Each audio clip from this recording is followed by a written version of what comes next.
അസ്സലാമു അലൈക്കും വറഹ്മത്തുള്ളാഹി വബറകാതുഹു. ഖുർആൻ പ്രഭാതം 11. അൽഹംദുലില്ലാഹി റബ്ബിൽ ആലമീൻ വസ്സലാത്തു വസ്സലാമു അലാ റസൂലില്ലാഹ് വഅലാ ആലിഹി വസഹ്ബിഹി അജ്മഈൻ വമുബശ്ശിറൻ വനദീറ. സദഖല്ലാഹു മൗലാനൽ അദീം. പ്രിയപ്പെട്ട കൂട്ടുകാരെ, മുബശ്ശിറായ നബി സല്ലല്ലാഹു അലൈഹി വസല്ലമ തങ്ങളെക്കുറിച്ചാണ് ഇന്ന് നാം പരിചയപ്പെടുത്തുന്നത്. അഥവാ സ്വർഗം കൊണ്ട് സുവിശേഷം നൽകുന്ന തിരുനബി സല്ലല്ലാഹു അലൈഹി വസല്ലം. ഹബീബായ നബി സല്ലല്ലാഹു അലൈഹി വസല്ലമ തങ്ങൾ സ്വർഗം കൊണ്ട് സുവിശേഷം നൽകി എന്ന് പറഞ്ഞാൽ അതേക്കുറിച്ച് നാം പഠിക്കുമ്പോൾ എല്ലാ അർത്ഥത്തിലും നാം സ്വർഗത്തിലേക്ക് മോഹിച്ചു പോകും, സ്വർഗത്തിന് വേണ്ടി പണിയെടുക്കാൻ തയ്യാറാവുകയും ചെയ്യും. ബഹുമാനപ്പെട്ട റസൂലുള്ളാഹി സ്വല്ലല്ലാഹു അലൈഹി വസല്ലമ തങ്ങൾ ഒരു ദിവസം സ്വഹാബത്തിനോട് ചോദിക്കുന്നു, അലാ മുശമ്മിറുൽ ലിൽ ജന്ന, സ്വർഗത്തിന് വേണ്ടി പണിയെടുക്കാൻ തയ്യാറുള്ളവരുണ്ടോ? തീർച്ചയായും സ്വർഗം നിങ്ങളുടെ സങ്കല്പങ്ങൾക്കപ്പുറത്താണ്. പരിശുദ്ധ കഅബയുടെ റബ്ബാണ് സാക്ഷി. ആ സ്വർഗം തിളങ്ങുന്ന പ്രകാശമാണ്, അടിച്ചു വീശുന്ന സുഗന്ധമാണ്. കെട്ടിപ്പൊക്കിയ കൊട്ടാരവും സ്വച്ഛന്ദം ഒഴുകിക്കൊണ്ടിരിക്കുന്ന നദിയും പഴുത്ത് പാകമായ കായ്ക്കനികളും ഭംഗിയുള്ള ഇണകളും ധാരാളം ഉടയാടകളും സുരക്ഷിത ഭവനത്തിലെ നിത്യതാമസവും ഫ്രൂട്ട്സും പച്ചക്കറിയും സന്തോഷവും അനുഗ്രഹവും രാജകീയ കൊട്ടാരത്തിലെ രാജകീയ സൗകര്യങ്ങളും ഇതെല്ലാമാണ് സ്വർഗം. അല്ലയോ സഹാബ, ഇതിനു വേണ്ടി പണിയെടുക്കാനും ശ്രമിക്കാനും നിങ്ങൾ തയ്യാറാണോ? അവർ പറഞ്ഞു, നഹ്നുൽ മുശമ്മിറൂന ലഹ, തീർച്ചയായും നബിയെ, ഞങ്ങളതിനു വേണ്ടി ട്രൈ ചെയ്യും, പരിശ്രമിച്ചുകൊള്ളും. ഉടനെ മുത്തുനബി പറഞ്ഞു, എങ്കിൽ നിങ്ങൾ പറയുക ഇൻഷാ അല്ലാ എന്ന് പറയണം. അള്ളാഹു ഉദ്ദേശിച്ചാൽ ഞങ്ങൾ സ്വർഗത്തിലെത്തും, സ്വർഗത്തിന് വേണ്ടി ശ്രമിക്കും എന്ന് പറയൂ. ഉടനെ അവരങ്ങനെ പറഞ്ഞു. മറ്റൊരു ഹദീസിൽ കാണാം, അള്ളാഹുവിന്റെ ഹബീബ് ചോദിച്ചു, നാളെ സ്വർഗത്തിലെ ഏറ്റവും വലിയ സുഖം എന്താണെന്ന് നിങ്ങൾക്കറിയോ? അത് പടച്ച റബ്ബിന്റെ ലിഖാ കാണലാണ്, അള്ളാഹുവിനെ നേരിട്ട് കണ്ട് ആനന്ദിക്കലാണ്.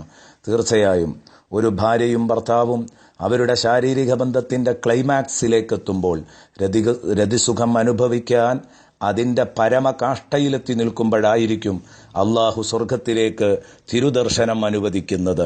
ആ തിരുദർശനം അനുവദിക്കുന്നതോടുകൂടെ, ആ തിരുദർശനം കാണുന്നതോടുകൂടെ, അള്ളാഹുവിനെ കാണുന്നതോടെ അവരനുഭവിച്ചു കൊണ്ടിരിക്കുന്ന വിഷയസുഖങ്ങളെല്ലാം മറന്ന് അവർ പടച്ച റബ്ബിൽ ലയിച്ചു പോകുമെന്ന് സയ്യിദുനാ റസൂലുള്ളാഹി സ്വല്ലല്ലാഹു അലൈഹി വസല്ലം സൂറത്ത് മുഹമ്മദിൽ മുത്തുനബി പരിചയപ്പെടുത്തി, ഫീഹാ അൻഹാറും മിൻ മാഇൻ ഗൈരി ആസിൻ وأنهار من لبن لم يتغير طعمه وأنهار من خمر لذة للشاربين وأنهار من عسل مصفى. സ്വർഗത്തിൽ തെളിഞ്ഞ ശുദ്ധജലപ്പുഴകളും പാലാറുകളും സ്വർഗീയ കള്ളിന്റെ പുഴകളും തേൻ നദികളും ഒഴുകിക്കൊണ്ടിരിക്കുന്നുണ്ടെന്ന് മുഹമ്മദുർ റസൂലുള്ളാഹി സ്വല്ലല്ലാഹു അലൈഹി വസല്ലം പഠിപ്പിച്ചു. കഴിഞ്ഞില്ല, ആ ഹബീബ് പറയുന്നു, സ്വർഗത്തിൽ ഒരു മനുഷ്യൻ ധരിക്കുന്ന വസ്ത്രം, ലയൽബസുൽ ഹുല്ലത ഫതതലവനു ഫീ സഅത്തിൻ 70 ലൗന, അവൻ ധരിക്കുന്ന വസ്ത്രം ഒരു മണിക്കൂറിൽ 70 കളറിൽ അത് മാറിക്കൊണ്ടിരിക്കും. അത്രയും അഴകാണ് സ്വർഗത്തിലെ ഡ്രസ്സുകൾ എന്നർത്ഥം. ഉഖൈദിറു ഇബ്നു ദൗമ നബി സല്ലല്ലാഹു അലൈഹി വസല്ലമ തങ്ങൾക്ക് ഭംഗിയുള്ള ഒരു പട്ടുകുപ്പായം കൊടുത്തയച്ചപ്പോൾ ആ പട്ടിന്റെ ജുബ്ബ കണ്ടപ്പോൾ അവരത്ഭുതപ്പെട്ടു പോയി. ജനങ്ങളെല്ലാവരും പറഞ്ഞു, നബിയെ, എന്തൊരഴകാണിതിന്, എന്തൊരു സൗന്ദര്യമാണിതിന്. മുത്തുനബി പറഞ്ഞു, നിങ്ങൾ ഇതിന്റെ സൗന്ദര്യം കണ്ടിട്ട് അത്ഭുതപ്പെട്ടു പോയോ, അത്ഭുത ചിത്തരായിപ്പോയോ? എങ്കിൽ നിങ്ങൾക്ക് കേൾക്കണോ, ലമനാദീലു സഅദിൻ ഫിൽ ജന്നതി അഹ്സനു മിൻഹാ, എന്റെ പ്രിയപ്പെട്ട സഅദ് റളിയല്ലാഹു അൻഹു സ്വർഗത്തിൽ ഉപയോഗിക്കുന്ന തൂവാലകള്, അവരുടെ മുഖം തുടക്കാനും കൈ തുടക്കാനും ഉപയോഗിക്കുന്ന ടവലുകൾ പോലും അഹ്സനു മിൻഹാ, നിങ്ങൾ ഈ കാണുന്നതിലേറെ സുന്ദരമാണ് എന്ന് സയ്യിദുനാ വഹബീബുനാ റസൂലുള്ളാഹി സ്വല്ലല്ലാഹു അലൈഹി വസല്ലമ തങ്ങൾ ഓർമ്മപ്പെടുത്തുകയാണ്. കഴിഞ്ഞില്ല, നബി സല്ലല്ലാഹു അലൈഹി വസല്ലമ തങ്ങൾ വീണ്ടും പറയുന്നു, സ്വർഗാവകാശികൾ ആഴ്ച തോറും ഇടക്കൊരു ഷോപ്പിംഗ് നടത്താറുണ്ട്.